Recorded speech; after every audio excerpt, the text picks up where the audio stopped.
Madam Deputy President, I rise to speak on this motion, and I note from the outset that it is a very unbalanced motion, and indeed there were questions asked about whether or not the Greens, why or if the Greens went on this study tour. No Greens MP that I know of went on this study tour, and primarily because of the one-sided nature of the itinerary.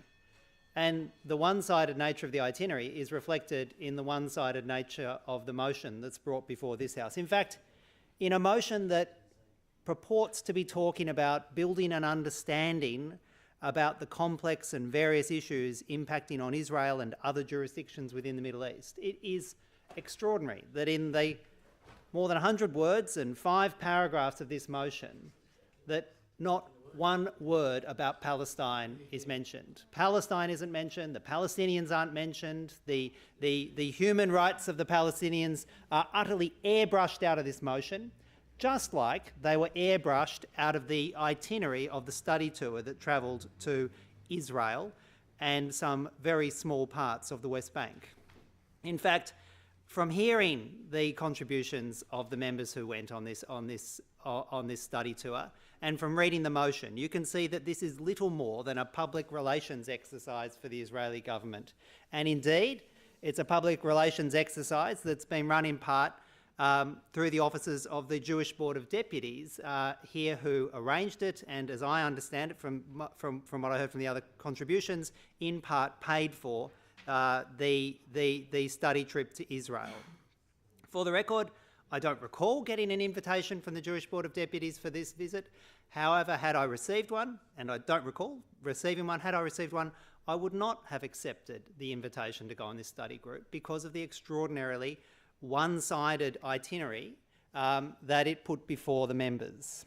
Now, if the Parliamentary Friends of Israel were actually interested in building an understanding of the complex issues in the Middle East, which is what they purport to have been, you would have thought that their itinerary would have included a couple of other places to visit. First of all, surely the itinerary would have included visits outside of the limited confines of Israel, Jerusalem and Bethlehem. How could legislative members of this chamber, who want to get a balanced understanding of the issues facing the Israelis and the Palestinians and the Middle East, travel to that part of the world and not meet with any members of the Palestinian Legislative Council, or at least those members of the Palestinian Legislative Council who aren't currently being held in Israeli jails, many of them without trial and without being charged with any criminal offence? How could you go there and meet with only one of the legislative bodies, meet only with the Knesset and ignore the Palestinian Legislative Council? And how could you, if you wanted to get a balanced understanding of the issues facing Israel and Palestine in the Middle East, go to the other side of the planet and fail to visit Gaza, the world's largest outdoor prison? How could you have not gone to see the way that the Palestinians live under the illegal blockade, or spoken to the local health workers about the conditions in Gaza, or the paramedics about how they respond to the impacts of aerial bombardments by the Israeli military? And if you'd gone to Gaza, you would have been able to see the x-rays that the Gazan doctors show of the children's kidneys, riddled with kidney stones, because of the saline water they're required to drink, because the Israelis' wells on the edge of Gaza are stripping out the water, the fresh water from the arterial basin, and that arterial basin is filling up with saline water from the sea. That saline water fills the wells. Most of the water treatment plants have been destroyed by Israeli bombardments. And almost every child in Gaza has kidneys riddled with kidney stones and ongoing health problems. Next time, go to Gaza. Look at the children, look at the damage, look at the x-rays, get some balance in your visit. And if you'd gone there, surely you would have then gone to the West Bank and gone outside of Bethlehem and Jerusalem and spoken to Palestinian villagers whose lives and livelihoods have been destroyed by the apartheid wall. Talk to those farmers whose olive groves have been cut off by the illegal apartheid wall, who can't get to the fields that generations of their family had previously tended because of an illegal apartheid wall built by Israel straight through the middle of their homes, their villages and their farms. Surely you could have also met with people like the Israeli peace activists, such as Jeff Halper from the Israeli Committee Against House Demolitions, and spoken to Palestinians who have been illegally evicted from their homes and their land to make way for internationally condemned settlements being built by the Israelis. But no, you spoke to the Israeli settlers, but you didn't go and visit and speak to the people who have been evicted illegally for these internationally condemned unlawful settlements that are now riddling the West Bank. And how could you have not travelled to Hebron and done the Breaking the Silence tour, where former Israeli soldiers would have told you about what actually goes on in the occupied territories, about the violence and the discrimination perpetrated by the Israeli military and the settler movement against the native Palestinian population? Or were they Israeli voices you just wanted to edit out and not hear? The inconvenient truth of the illegal, violent, discriminatory and brutal occupation in the West Bank. And how could you have not visited the Palestinian refugee camps in neighbouring countries like Lebanon? Order. It's disorderly to interject. And how could you have not visited the Palestinian refugee camps in neighbouring countries like Lebanon, where Palestinian refugees from 1948, from 1967 and beyond live in substandard third world conditions? And Point of order. The Honourable Linda Volz. Acting President, members during this debate have been heard in silence by all sides.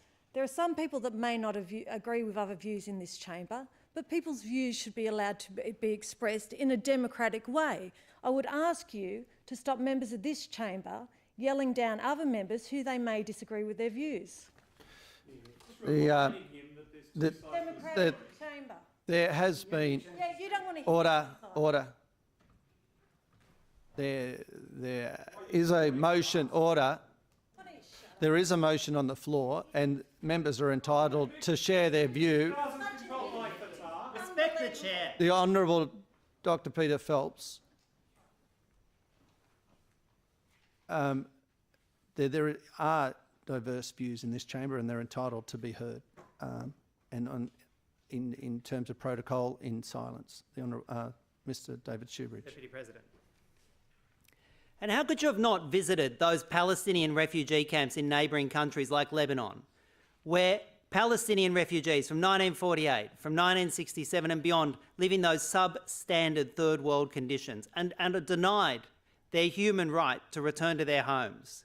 Not spoken to them, seen their title deeds, seen the keys that they still hold, about their homes that were taken from them in those illegal occupations and those illegal evictions that have been going on for decades in that part of the world.